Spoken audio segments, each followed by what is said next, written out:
ठाकुर जी कह रहे हैं कहीं इनको बता दे कि मैं भगवान हूं, तो फिर वो भगवान मान करके मुझसे प्रेम करेंगे ये ब्रजवासी, वो मुझे स्वीकार नहीं है। इसलिए हे गर्गाचार्य जी, आप ये मत बताओ कि मैं भगवान। गर्गाचार्य जी भी नतमस्तक हो गए। जय हो नाथ। बंधुओं, भगवान के जितने अवतार हैं, हर अवतार का प्रयोजन कुछ भी हो, किसी में ज्ञान प्रयोजन है, किसी में धर्म प्रयोजन है, किसी में अन्य अन्य भाव प्रयोजन है, मर्यादा प्रयोजन है। श्री कृष्ण का तो केवल प्रेम प्रयोजन है, प्रेम बस। वो प्रेम स्थापित करने आए हैं, प्रेम प्रकट करने आए। और भले ही धर्म संस्थापनार्थाय संभवामि युगे युगे कहते हो, पर क्या प्रेम धर्म नहीं है? प्रेम ही वास्तविक धर्म है। उसी प्रेम धर्म की स्थापना के लिए श्री कृष्ण आए हैं, अपनी प्रभुता को छुपा रहे हैं। भगवान का नामकरण हो गया। अब तो ठाकुर जी नेक और बड़े हो गए हैं, और जैसे ही ठाकुर जी नेक बड़े भए हैं, अब तो जो ऊधम मचाते हैं लाल जी। मैया ने 2 पाजेब पहना रखी है, ऐसे डोले महाराज चौकड़ी मार करके। दूसरी रहने दो, चौथो लो। ठाकुर जी इतना आनंद करें महाराज। अच्छा, लाल जी की एक अदा है, धीरे धीरे यशोदा मैया ऐसे उंगली पकड़े ठाकुर जी को और ऐसे उठावे, और धीरे धीरे मैया चलना सिखाती है। ठाकुर जी अपने मोटे मोटे गदमदरा से हैं। ठाकुर जी कैसे? गदमदरा, ये ब्रज भाषा को शब्द है। गदमदरा किसको कहते हैं? सुनो, कोई बालक हो 1 वर्ष की आयु से थोड़ा कम, उसके गाल लटक गए हों फूल करके, बैठता हो तो महाराज उसके हाथ यूं ही रहते हों, बैठे तो पांव में ऐसे ये बांध ना पावे, खुल जाते हों, समझो ये है गदमदरा। ऐसे ठाकुर जी महाराज जगह जगह से रुई निकल रही है जैसे मानो ऐसे गदमदरा से लाल जी है। उनको यशोदा मैया ऐसे उठावे, उठा करके नेक नेक चलनो सिखावे। जो जो ठाकुर जी अपने चरण आगे रखें, किल किल करके हंस जामे। यशोदा मैया धीरे से अपनी उंगली हटा देवे, ठाकुर जी की दोनों भुजा ऊपर, चलते चलते चलते चलते ठाकुर जी फिर घबरा जामे, फिर आगे हो में पीछे में गिर बेवा रहे हैं, फिर रोने लग जामे। यशोदा मैया जाके हृदय से लगावे। आकाश में देवता देख करके यशोदा मैया को प्रणाम करें, जय हो मैया, पूरे विश्व को चलाने वालों, आज तेरी उंगली पकड़ के चलनो सीख रो। धीरे धीरे ठाकुर जी की प्रैक्टिस हुई, ठाकुर जी चलनो सीख गए। अब तो महाराज चलते चलते चलते दौड़ना सीख गए। अब यशोदा मैया एक दिन लाल जी को लेकर के गई, कहां? दहली पार करवावे, दहली लंगवावे। दहली समझते हैं? घर की दहली पहले ऊंची ऊंची होती थी, आज भी पुराने घरों में मंदिरों में ऊंची ऊंची दहली होती है। यशोदा मैया ले गई, और यशोदा मैया वहां दहली पर जाके, यशोदा मैया तो पल्ली पार चली गई। अब लाला सके, लाला आजा। अब ठाकुर जी यूं सोच रहे हैं, यार कैसे पार करूं मैं, जो इतनी बड़ी इतनी ऊंची, या मैं कैसे चढ़ूंगा मैं। सो ठाकुर जी अपना एक पाम उठा में वाके ऊपर धरें, फिर सोचा नहीं ऐसे तो नहीं होगी, फिर दूसरा पाम धरें, फिर हाथन से चढ़ें, कैसे ना कैसे करके ठाकुर जी चढ़ तो गए ऊपर। अब पल्ली तरफ उतरवे की जब बारी आई तो और ज्यादा गहराई। सो ठाकुर जी ने पहले अपने पाम लटकाए, और पाम लटका के धीरे धीरे धीरे खिसकन लगे नीचे, लेकिन इतनी ज्यादा गहराई कि ठाकुर जी लटक ही गए वहां पे। अब अपने पैर के अंगूठान से ठाकुर जी ऐसे देख रहे हैं, जमीन आई कि नहीं आई अभी, और जमीन नहीं आई। सोई ठाकुर जी रोने लगे, रुदन करने लगे। इतने में ही राजा बलि वो आकाश से देख करके बोले देखो इनके नाटक देखो, 3 पग जमीन मांगने आए थे मुझसे, और 2 पग में तीनों लोग नाप लिए थे इनने, और आज यशोदा मैया की दहली नहीं पार करी जा रही है इनसे। आहा, श्रुतिम अपरे स्मृतिम अपरे भजन्तु भव भीता नीतिम अपरे, अहम तु नंदम वृंदे यस्या लिंदे ब्रह्म वसिता। बोले मैंने ब्रह्म को कहां देखा? वेदों में नहीं मिला मुझे ब्रह्म, पुराणों में नहीं मिला मुझे ब्रह्म, तो कहां मिला? बोले यशोदा मैया की दहली पे लटका हुआ ब्रह्म मिला मुझे लदा हुआ। और रो रहे हैं, बोले मैया ये दहली मुझे मार रही है, ये दहली मुझको कष्ट दे रही है। ऐसी ठाकुर जी की लीला चल रही है। ठाकुर जी जाते हैं, अब तो चलना सीख गए, दहली पार करना सीख गए। अब कहीं भी ठाकुर जी खड़े हो में ना, तो सीधे खड़े नहीं होते हैं, दोनों पाम ऐसे, कमर पे एक हाथ, और टेढ़े से मुख करके ऐसे ही खड़े होते हैं। यशोदा मैया कहें, लाला कैसे खड़े हो गए, चल पाम सीधे कर, और ये कहां टेढ़ो मेढ़ो सर है। बोले मैया पता ना मुझको ऐसे ही सुख मिला है, कहीं भी जामे ठाकुर जी ऐसे खड़े हूं मैं, टेढ़े है करके खड़े हूं मैं। सुखदेव जी वर्णन करते। बंधुओं एक बात सुनिए, ठाकुर जी की जो बाल लीला है ना, प्रथम करी हरि माखन चोरी।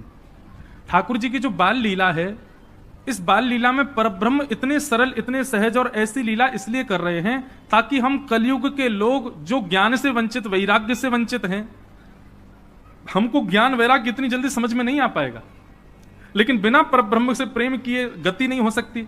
इसलिए ठाकुर जी ने ऐसी लीला की ताकि उनसे आकृष्ट होकर हमको ठाकुर जी से प्रेम हो जाए।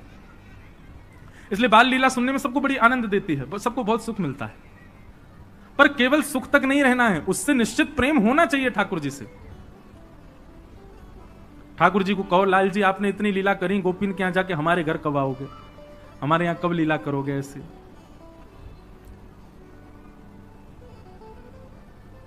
ऐसी भावना, ये ब्रज की बाल लीला, ऐसी लीला की अभिलाषा ऐसे रखो कि ये हमारे घर में भी हो, ऐसे ठाकुर जी हमारे यहां भी लीला करें। तो ठाकुर जी लीला कर रहे हैं, कैसी लीला? श्रृंग अग्निडम शशि जलद द्विजकंटकेभ्य, गैयाओं के सींगों पे चढ़ जाते हैं, ऐसा उदम मचाते हैं, अग्नि से खेलने लग जाते हैं। द्यमष्टि, जीवों के दान। एक बार ठाकुर जी रोने लगे बहुत जोर से, यशोदा मैया बोली, लाला काय को रो है? ठाकुर जी बोले, नाय नाय मैया, मेरे संग बहुत बड़ा अत्याचार है गयो। मैया बोली, लाला कहाँ है गयो, बता तो सही। नाय नाय मैया, मेरे संग बहुत बड़ा अत्याचार है गयो। मैया बोली, अरे मेरे लाला ने बता तो सही कहां भयो? बोले, मैया कल हमारी गौशाला में एक गैया ने बछड़ा को जन्म दियो। मैया बोली, तो यहां में रोवे वाली काय को बात है, तू रो काय को रोए? ठाकुर जी बोले, मैं यहां मारे रो रहा हूं, जैसे ही बछड़ा ने जन्म लियो मेरे मन में आई मैया के मुंह खोल के देखूं। मैंने मैया वा को मुंह खोल के देखो, वा के सबरे दांत निकल आए जन्म लेते ही। मैं 3 साल को है वो 4 दांत निकले। मैया मेरे संग बहुत बड़ा अत्याचार भयो। मैया लाला को गोदी में बैठा ले, बोले, लाला ये सबरी तेरी गलती है, तू मोते मत कहवे।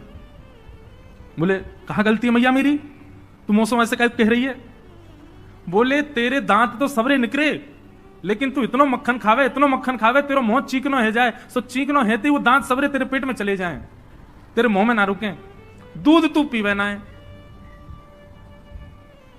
यही मारे तेरे सबरे दांत चले गए। ठाकुर जी बोले, मैया सो दूध पीवे तो मेरे दांत निकल आएंगे? बोले, हाँ। सो ठाकुर जी दूध पीवे, बाकी बात फिर अपने दांत न गिने। बोले, अभी तो 4 ही रह गए मैया, निकरी ना रहे।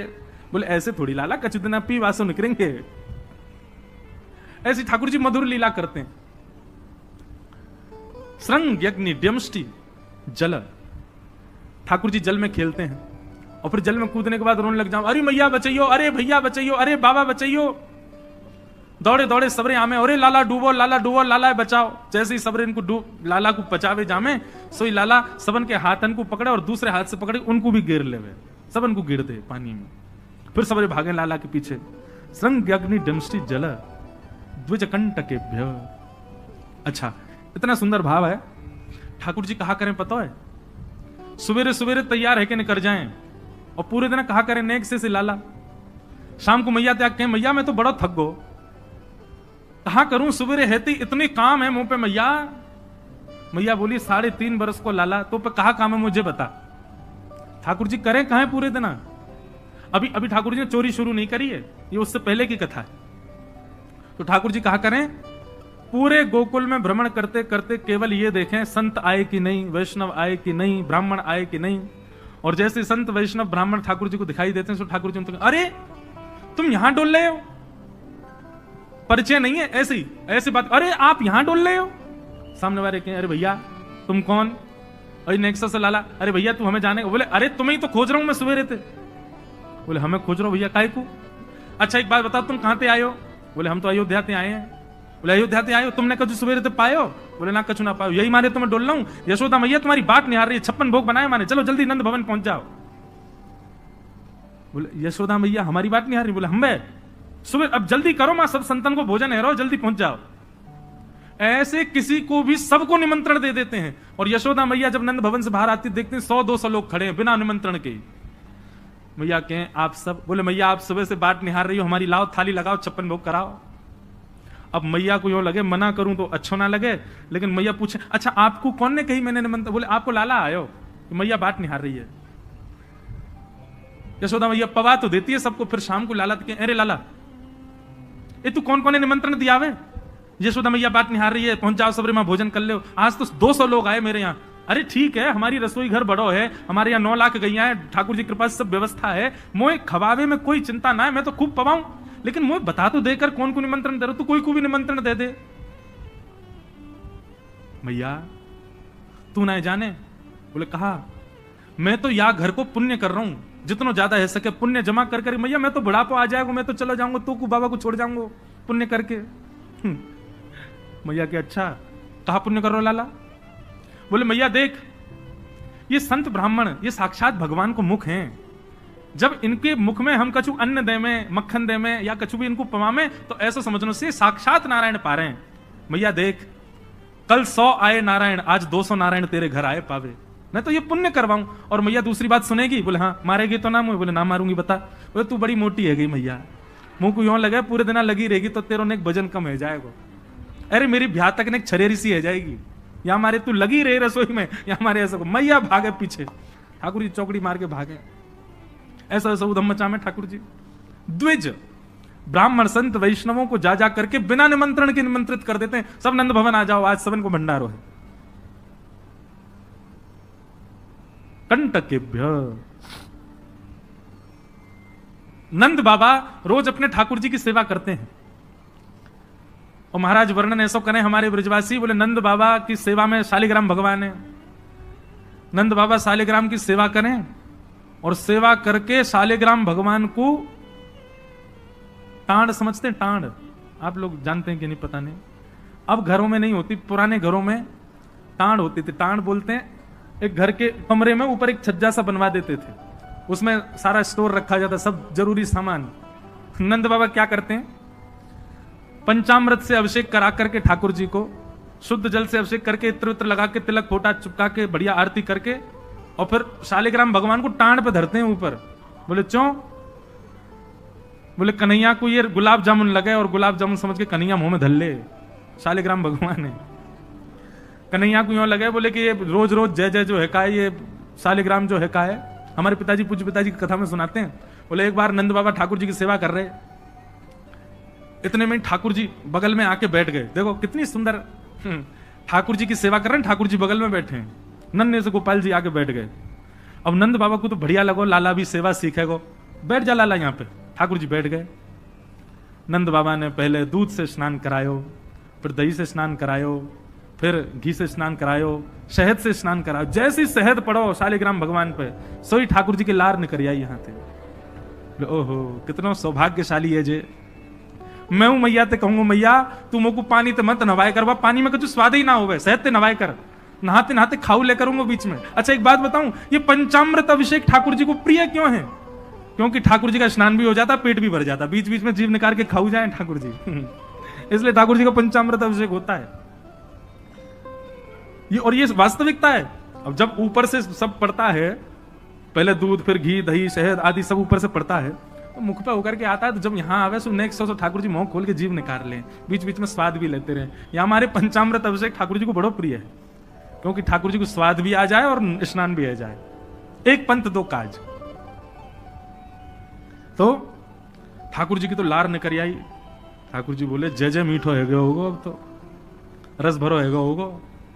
और फिर शहद लगे को छुड़ावे के लिए एक बात हम निवेदन करें, सेवा में एक चीज करो भैया, ये सफेद चीनी मत चढ़ाया करो कभी ठाकुर जी पे। ठाकुर जी के अंग पे लग जाती होगी, उस पर भी फिर ऊपर से आप हाथ ऐसे घुमा देते हैं, शंकर जी पे हो, शालिग्राम जी पे हो, ठाकुर जी पे हो। इससे बढ़िया बूरा लाओ, शक्कर लाओ, और चीनी अगर चीनी ही अगर उसको भी पीस लो, वो ऐसी तो हो कि ठाकुर जी के अंग पे लगे ना, तब डालो। शक्कर से स्नान कराए और ठाकुर जी तो बस मुंह में पानी आ गया, बोले जय जय मीठो है गयो। अब तो नंद बाबा ने बढ़िया ठाकुर जी को श्रृंगार आदि करके और महाराज ठाकुर जी को तुलसी पदरा के चंदन वंदन लगा के, और नंद बाबा अपनी माला झोली में हाथ दे करके और जाप करने लगे। पूज्य पिताजी महाराज कहे नंद बाबा मुंह पे एक कपड़ा और डाल लें, मुख पर कपड़ा डाल के जप करने से मन एकाग्र होता है, यह भी एक साधना का एक नियम है। नंद बाबा जाप करने लगे, इतने में ठाकुर जी ने देखी बाबा तो जाप में चलोगो, अब कहां जाएगो जय जय बच के। सोई ठाकुर जी धीरे से गए और चौकी पे धरे शालिग्राम भगवान उठाए और मुंह में धर के बैठ गए। और जैसे कोई पान चूसता है, ऐसे ठाकुर जी यहां से चूस रहे हैं मुंह में धर के शालिग्राम जी को, और बैठ गए नंद बाबा के बगल में आंख बंद करके। इनको भी ध्यान चल रहा है, बोले अभी जय जय बाहर बाहर से चूस रहा हूं, नेक देर में अंदर की मिठास आवेगी, शहद भीतर तक चलोगे, निकर नहीं रहो, और जोर जोर से चूस रहे हैं। इतने में बाबा की माला पूरी है, जैसे ही बाबा की माला पूरी भई, बाबा ने नेत्रन से लगा के माला और अपना कपड़ा हटायो। जय हो मेरे साले, जय जय, कहां चले गए? अब तो ढूंढे, पुष्प उष्प उठा के सब देखी, ठाकुर जी है ही ना वहां पर। अरे यशोदा, ठाकुर जी कहां चले गए? बगल में छोटे भगत जी बैठे हैं, वो बिल्कुल महाराज ध्यान करके बैठे हैं, या तरफ शालिग्राम जी दबा रखे हैं। लाला, जी कहा है तेरे मुंह में? बोले कहा, जल्दी दिखा। नंद बाबा ने एक गुलचा बना करके जैसे ही मुंह में दियो, महाराज सोई शालिग्राम जी बाहर आ गए। नंद बाबा तो लिए उनको सिर से लगा में, रोते रोते गए, अरे यशोदा देख आज कहा भयो। बोले कहा भयो? बोले तेरो लाला उद्यमी है, हमारो लाला उद्यमी है, ये बात तो मैं स्वीकार कर चुका हूं, लेकिन इतना बड़ा उद्यमी। यशोदा मैया बोली भयो का? बोले भैया जे मक्खन खा जाए, घी खा जाए, मिश्री खा जाए, दूसरे इनके घर में जा जाके खाया हुए, लेकिन आज तो यानी भगवान ही खा लिए, जय जय खा गो, हमारे शालिग्राम भगवान को खा गए हो। यशोदा मैया बोली वो तुमने शहद से स्नान कराए तो भाई लगी होगी, मीठो है गो, जय जया खा जाओ। ठाकुर जी दूर खड़े हैं। वाह दिन से नंद बाबा को नियम है स्नान ध्यान करके ठाकुर जी को टांड पे धर के जाएं कि लाला के हाथ नहीं पड़ जाए कहीं, नहीं तो जय जय खा जाएगा। ऐसी ठाकुर जी की मधुर लीला, इतनी भाव में लीला ठाकुर जी की चल रही है कि सब रीझ जाते हैं। बंधुओं, कभी कभी तो इन लीला को सुन करके, कह करके और अनुभव करके तो नेत्र सजल हो जाते हैं। ये परब्रह्म परमात्मा प्रेम के पूर्ण स्वरूप बन के आए। आहा, वर्णन करते हैं ठाकुर जी ने चोरी का मन बनाया। क्यों? बंधुओं, भगवान के काल में कंस राजा ने ब्रजवासियों के ऊपर कर लगाया था, टैक्स। और क्या टैक्स था? कि आप सब लोग अपने घर में गैयाओं को पालो, सारा खर्चा स्वयं करो, और जितना दूध घी दही होगा उसका 70-80% सब मथुरा जाकर के कर के रूप में जमा करना पड़ेगा। मथुरा के लोगों को और बड़े बड़े शहर के लोगों को गैया पालनी नहीं पड़ती थी, ब्रजवासी पालन करके सारा दूध घी दही देते थे। फिर कंस के लोग जो थे वो उसको बेचते थे, उससे धन कमाता था कंस। ब्रजवासी बेचारे गैया को अपने घर में रखते, उसका पूरा ध्यान रखते, और जितना दूध निकलता 70-80% सब कंस को देना पड़ता, थोड़ा थोड़ा बचता ब्रजवासियों के पास। लेकिन नंद बाबा ब्रज के राजा थे, इसलिए उनको छूट थी। वो 9 लाख गैयाओं के मालिक थे, उनके यहां इतना कर नहीं था। एक दिन ठाकुर जी सब ग्वाल बालों के संग खेल रहे थे, खेल खेल में ग्वाल बाल ने गिर गए तो रोने लगे। ठाकुर जी बोले अरे तुम दूध घी दही खावे वारे, ऐसे कब गिर जाओ? ठाकुर सब बोले लाला तू खावे दूध घी दही, हमें तो खावे कोई ना मिले, हफ्ता में एक बार मिले बस। क्यों? बोले सब कंस के यहां जमा करवाना पड़े। तब ठाकुर जी ने मन बनाया कि भैया ये दूध घी दही हमारो धन है और ये साक्षात अमृत है, ये राक्षस के पास नहीं जाना चाहिए। सबने कही लाला कौन मारेगो तेरी बात है? कोई ना मानेगो, नेक्स्ट 3.5 बरस को तेरी बातन को कौन मानेगो? ठाकुर जी बोले बड़े है कि तो सबन को माननी पड़ेगी, लेकिन अभी से मुंह को रोक तो करनी पड़ेगी, तो क्या करें? तो बोले अभी बाल अवस्था है, राजी राजी नहीं मानते तो चोरी करके मानेंगे। सबके घरन से जब हम गौरस चोरी कर लेंगे तो फिर कंस को कहा देना पड़ेगा? कछु भी नहीं। कंस तो कह देंगे भैया चोरी है रही है हमारे यहाँ, चोर को ढूंढो, और चोर हमको ढूंढ ही ना पावेगो, कंस हमको ढूंढ ही ना पावेगो, हम चोरी करेंगे। सब ग्वाल बालन को ठाकुर जी ने सिखा पढ़ा दिया और ठाकुर जी ने चोरी करना प्रारंभ किया। सबसे पहले ठाकुर जी ने चोरी अपने घर में करी। यशोदा मैया ने वहां ठाकुर जी पकड़ लिए, तो ठाकुर जी बोले अपने घर में तो मिशन फेल भयो, अब गोपीन के घर में जानो शुरू करो। ठाकुर जी ने अपनी रजिस्टर्ड एक संस्था बना ली, बाल गोपाल चौर प्रचार प्रसार मंडल, और उसके अधिपति, उसके प्रेसिडेंट बने 3.5 वर्षीय श्री कृष्ण। जैसे ही कोई बालक ब्रजमंडल में जन्म लेता है, तो जैसे बालक जन्म लेता है तो रिश्तेदार नातेदार आते हैं, उसके बाद फिर आशीष देने वाली एक प्रजाति के लोग भी आते हैं, सब घरों में आते हैं। और जब सब चले जाते हैं तब बाल गोपाल चौर प्रचार प्रसार मंडल आता है, और वो मंडल आकर के साथ में गौ रज लेकर के आते हैं ठाकुर जी, गौ के खुर की रज, और उस रज से उस बालक का तिलक कर देते हैं। तिलक कब करें? बोले 3 साल और इंतजार है, फिर हमारी मंडली में जे भी आ जाएगा, जे भी हमारी तरह चोर बनेगा। उसका जन्म लेते ही उसका रजिस्ट्रेशन कर जाते हैं ठाकुर जी। बड़ी अद्भुत लीला है ब्रज की। आहा, ठाकुर जी दूसरे के घरन में जाके चोरी करने लगे। ऐसा ऊधम ऐसा उत्पाद पूरे गोकुल में, महाराज नाक में दम है गए, सब गोपी परेशान है गई, सास नजर डांट रही हैं, पति डांट रहे हैं, अरे कंस कौदना हमारे यहां सैनिक भेज के मरवा देगो, हमारे यहां से इतने दिन से मक्खन नहीं गए हुए। गोपियां सब चिंतित भी होती हैं, लेकिन सबको अच्छा भी लगता है, कन्हैया आके चोरी करते हैं। तभी उन गोपियों में एक गोपी थी, उसका नाम था प्रभावती। प्रभावती गोपी एक दिन सब गोपियों से बैठ करके चर्चा, सब गोपियां कह रही थी मेरे घर की तो ऐसे कर गो, मेरे यहां तो ऐसी मटकी फोड़ गयो, मेरे यहां ऐसा माखन चुरा गयो। प्रभावती व्यंग में हंसने लगी, हंस करके बोली, आज तक मेरे यहां दृष्टि भी नहीं डाली उस कन्हैया ने। अरे तेरो घर कैसे बच गयो? बोले अरे कन्हैया को अपने प्राण प्यारे होंगे तो मेरे घर के आसपास भी नहीं आवेगो, वो जाने ना है मेरा नाम प्रभावती है। अब ये बात गोपी कह रही थी सब सखियों से, इतने में ही वहीं एक बालक था, वो ठाकुर जी का मित्र था। वो ठाकुर जी के पास दौड़ा दौड़ गया, वो लाला एक गोपी है प्रभावती वाने यूं कही है, लाला को अपने प्राण प्यारे होंगे तो आवेगो मेरे यहां चोरी करवे, मेरे यहां आई ना सके, प्राण प्यारे हैं यही मारे ना आवे।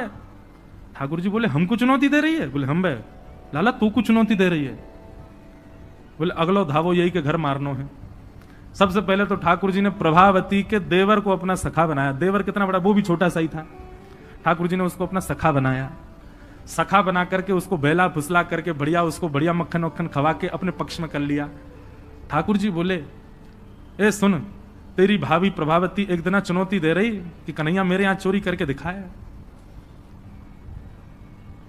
प्रभावती का देवर बोलो लाला बता क्या करना? बोले जा देना तेरी भाभी बढ़िया वारो मक्खन निकारे, बस तू संकेत कर दियो, और जब वो जमुना जल भरवे जावे घर में कोई नहीं हो वही समय हमारा आक्रमण होगो। ठीक है। प्रभावती ने एक दिन बढ़िया मक्खन निकारो और महाराज मक्खन निकाल करके छींके पर टांगो, और वो बालक ने देख लिया, दौड़ करके ठाकुर जी के पास बोले आज भाभी ने मक्खन निकालो, आज ही चलो लाला। बोला हाँ आज चलेंगे। प्रभावती यमुना जल भरने के लिए गई। ठाकुर जी उसके यहां प्रवेश कर गए, और प्रवेश करके महाराज चार के ऊपर तीन के ऊपर दो के सबसे ऊपर ठाकुर जी, और ठाकुर जी लेकर के बढ़िया मक्खन खाने लगे। मक्खन दूसरे इनको पवान लगे कि मरकान भोक्षण विभजति सचेन नात्रिभांडम भिन्नति। स्वयं पाते हैं, ग्वाल बालों को पवाते हैं, और जब सब पा लेते हैं तो फिर मरकान भोक्षण संग में बंदर और चलते हैं उनको भी पवाते हैं। लेकिन प्रभावती के यहां इतना मक्खन था, ठाकुर जी का भी पेट भर गया, ग्वाल बालों का भी भर गया, और सब बंदरों का भी पेट भर गया, लेकिन मक्खन अभी पूरा नहीं हुआ, खत्म नहीं हुआ। ग्वाल बाल बोले लाला मक्खन तो अभी बहुत सारो बच गो। ठाकुर जी बोले ये प्रभावती हमको बड़ी चुनौती दे रही ना, याकू ने मजा तो चका जाए। सो कहा कियो। ठाकुर जी ने एक हंडी लई, एक लठ लियो, और वहां से वह हंडी को फोड़ दियो, जितना मक्खन हो सब नीचे गिर गयो, और वह मक्खन को चौका लगा गए, पोंछा कर गए पूरे घर में। एक एक कोने पे जाकर के मक्खन रह नहीं जाए कहीं भी, और पूरे में बढ़िया चौका लगा करके, और ठाकुर जी अपने ग्वाल बालों के संग अंधेरे में छुप के खड़े हो गए। बोले देखियो अब मजा आवेगा, प्रभावती आवेगी। प्रभावती आई, सिर पर दो मटकियां बड़ी अचक अचक करके चल रही थी, संभल के चल रही थी।